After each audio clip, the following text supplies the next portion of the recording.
The Guardian of the Worlds presents Sot's Journal, Prisoners of Horror.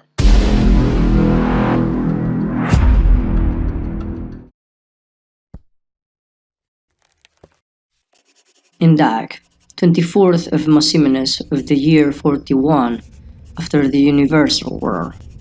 My dearest journal, I would have liked to continue my story the other day, but the memories of those horrible visions I had, and which still tormented me, prevented me from writing further.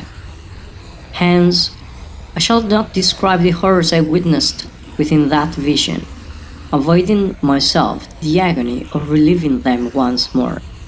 The grotesque harpies appeared just as taken aback as I was by the ghastly sights unveiled within the gem, leaving them almost as speechless as I was.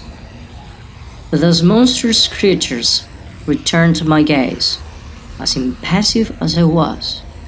Lost in my thoughts, I returned to the area where my captors had ordered me to go, yet I was no longer the same person as before. I walked back, remembering everything I had seen while feeling like every part of me was breaking into 1,000 pieces. Then I heard them call for Arus to be brought before the gem. They repeated the same process they had done with my companions and me, but I was so absorbed in my thoughts that I no longer cared what they said about her. Not even the glow of the gem's light could distract me from the deep thoughts I was lost in. When the scene ended, I heard those horrible women, amidst their shrill laughter, order us to be locked in the cells along the sides of the room. Without any resistance, I let myself be led to the small cell. Just before leaving, they mocked us, saying that they would leave us to our fate to see who would be the last survivor and have the privilege of being killed by them. Beside myself, with walls made of some kind of metal that made the place even hotter than the room itself, I sat on the scorching floor and stared into the void. There, locked up, I barely knew what to do beyond listening to the voices of those monsters fading away. Finally, we were left alone in our respective cells, and a profound emptiness filled my heart. Honestly, I do not know how long I spent there. It could have been hours or even days. It mattered little to me. Once there, my mind recalled all those horrific visions I had. Trying to divert my attention, I remembered the look of astonishment on those women's faces as they watched what I was seeing. They, like Arus the first day he gave me the pendant I now wear on my chest, were confused by seeing something that did not seem to match their expectations. The reactions of our captors and the master, along with my lack of success during all my training under Rakt's orders, made me wonder if I was truly the one everyone seemed to expect, the savior that they all predicted I would become, or if I was merely risking my life and strength trying to become someone I was not. I then remembered how powerful Mother was, and how, upon arriving at the Grand Sea, everyone believed, since I was her son, I must have got the same abilities. But what if they were all wrong? What should I do then? Those thoughts led me to recall one of the many conversations I had with my parents during our regular dinners. Mother, what would happen if one day I decide that I don't want to be a prince anymore? I remembered asking her, while she, with her angelic face, began to laugh softly at my whimsical question. I doubt you can choose another path, my dear Sot. She replied in that velvety tone of voice characteristic of her. But our subjects can, why can't we? I countered at her refusal. It doesn't seem fair. You're right, Father added. but sometimes what is fair isn't always right. Imagine if you had the choice. What would become of our planet? could be its prince a future king. Both Landon and you can do better than me, Alright then, if you had to choose, what would you want to be? Mother asked, casting a sly look, as if intrigued by what I had in mind. I don't know. How do our subjects decide their professions? They choose what they like to do or what they think will be best for their future, Father replied. or they follow their instincts. Mother added, casting a satisfied glance at Father, which I did not understand. I murmured once again those last words Mother had said, as if trying to understand what my instinct was telling me to do at that moment. But still, I had no clear idea of what it meant. Soon, those thoughts were pushed aside as I began to remember the harsh reprimand Yakren had given me. I realized then how true everything he had said was. Whether those harpies and Urus were right or not, at that moment, I was a warrior, even if I liked it or not, as I had no other option until I got out of that horrible place. I then recalled how I had treated all my companions during our time at that grand sea, the way I spoke to and treated them, even though they always had the best intentions towards me. At that moment, I realized how unfair I had been with them, treating them as if we were not equals when in fact we were. All my thoughts were interrupted when, unexpectedly, I began to hear strange noises outside, followed by the roars of those horrible monsters that had captured us. Isolated in my prison, I could barely see what was happening in the chamber, but when I noticed red liquid starting to seep under the door of my cell, my curiosity grew. Could it be that Racht, after realizing we had not returned on time, had come to our aid, or did we have an unknown ally coming to rescue us? All those doubts vanished the moment I heard a powerful explosion that blew open my door, and Yakren's face appeared. Sot, come on, we have a chance to get out, but we must be quick or we'll perish trying, ordered my visibly agitated companion. On the gem! I asked, thinking that perhaps the warrior had deemed our mission a failure. We'll get it later. From our position, I saw my three companions had dealt with some of those horrifying creatures, whose lifeless bodies lay bleeding on the floor. This way!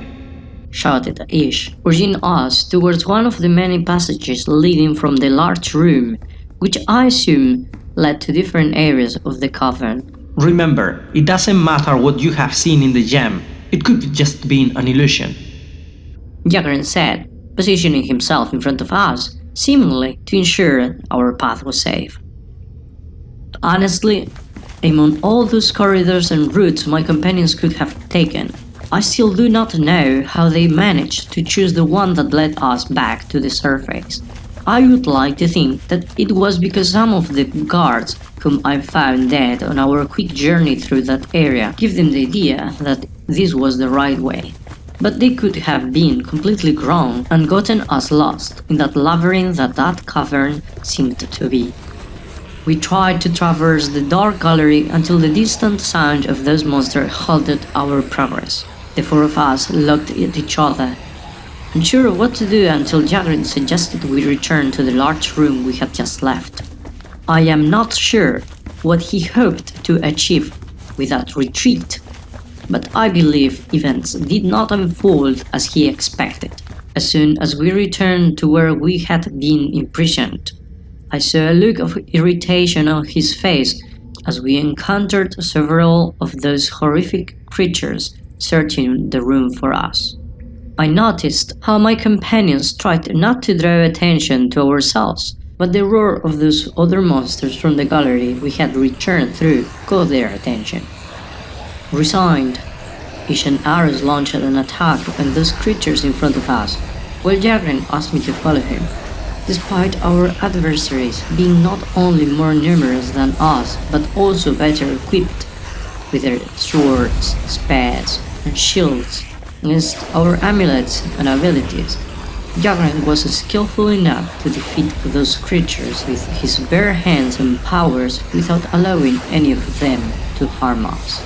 Stay here, and don't come out until I tell you. The warrior ordered me when we reached my cell again.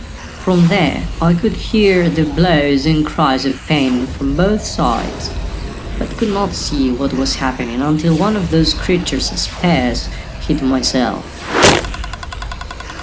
creating a small hole that allowed me to see what was going on. I watched as the three warriors, using the powerful skills Raft had taught them, defeated those terrible beings one by one as they constantly emerged from every passage leading into the area. When it seemed that my dear companions had nearly defeated all our enemies, as the reinforcements arriving in the room were fewer, I believed we had finally won and fantasized for a moment, thinking our mission was over. How wrong I was. The last of those monsters, just before dying at Arus' hands, let out such a loud roar that I thought it was calling for more of its comrades for help. I wish it had been so. Unfortunately, to our dismay, I saw the three harpies levitating above the room's vault again, laughing with their irritating, shrill laughter. Well, it seems our little friends have managed to escape, said the first one, mocking my companion's fate. But there are only three. I wonder where the fourth is, added another, her demonic eyes meeting mine through the tiny hole, leaving me utterly terrified. Suddenly, a red sphere of energy shot out at one of those horrible beasts, causing her to fall to the ground. After that attack, the other two beasts, followed by their third companion, vanished into the air and attacked my mates. Due to the iron walls of my cell and the speed with which my companions and their enemies moved, I could barely see what was happening outside, but I could clearly hear the cries of pain from all of them as they exchanged blows and attacks. At one point, I jumped back, startled as one of those monstrous creatures reached my cell and tore at its metal walls as if they were paper. Then, intending to grab me with her fearsome claw, she lunged at me. However, Yakren was quick enough to grab the harpy by her dark, tattered dress and throw her away from me. From that privileged yet unfortunate position, I observed how my companions, visibly exhausted from the continuous harsh battles they had fought, bore numerous scratches and wounds. However, that did not give the beasts any advantage. During those fierce duels, I saw the effort in their faces as they tried to overcome my companions' incredible skills. After those battles, where I sometimes doubted my mate's ability to defeat those monstrous, fearsome creatures, I watched Yakren, after punching his opponent's horrible face, extend his arms to each side of his body and, quickly concentrating his energy, plunged the room into a complete darkness. The darkness was so intense that I could not even see the bright auras of Ish and Arus. However, that did not prevent me from hearing the confused cries of those horrid beasts as they tried to find a way out of the trap my companion had set. Moments later, I heard three quick, violent blows, indicated Yakren, using his magnificent strength, had defeated those three monstrous women on his own. When the darkness dissipated, I saw, to my amazement, our precious gem levitating over the glowing floor, with those horrible beasts lying unconscious on either side of the room. Cautiously, I stepped out of my cell and approached them. I noticed how blood from their wounds flowed from the intense battles while listening to their labored breathing. This made a deep sense of guilt rise within me, as I should have helped them, but I had done nothing but be a burden. Sot, now get the gem and let's get out of here. Yakren ordered, almost breathless, thus concluding our adventure. Guys, I'd like to say something first, I added without moving from my spot. Upon hearing my words, The three of them looked at me, confused, unable to imagine what I wanted to tell them. And can't you wait until we get out? Yakren asked nervously, indicating he did not want us to remain there any longer than necessary. No, let him speak. Arus interrupted. I doubt anyone else will come to attack us now. Indeed. Ish added. How weird to hear him saying guys. I'm curious to know what happened to his pompous language. I'm sorry, I began to apologize, looking down. I've been acting like an idiot, and that's why we had to suffer all of this. It's all my fault. No! Both Ish and Arus tried to cheer me up. We'll never know for sure, Sot. Yakren replied with his characteristic cold and distant tone. But what matters is that we've overcome the trials together and will return with a gem. Yes, and I promise you that when we get back, I'll train much harder to get as strong as you and help you as much as I can on the next missions, I added, trying to convince myself that I could indeed become part of the group. And this change of attitude, Your Majesty? Ish asked sarcastically, looking at me, confused. I've realized that a prince without his kingdom is nobody. So, I've decided to leave all that behind and accept the truth. Now I'm a warrior, like you, and I've got a purpose. I won't rest until I achieve it.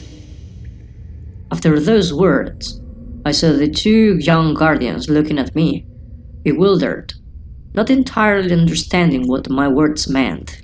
But Yakren gave me a look of satisfaction and smiled faintly. Determined, I approached the precious gem in front of me. Once again, I was captivated by its beauty as if it hypnotized me with its divine allure. Just as I was about to touch the delicate stone with my fingers, it disappeared like magic. For a moment, I was petrified, wondering what had happened for it to vanish before me once again. Then, I heard my companion shouting, alerting me that something was happening behind me. As I turned, with barely any time to react, I felt a strong blow from something metallic strike my face, sending me flying against one of the walls and rendering me completely unconscious.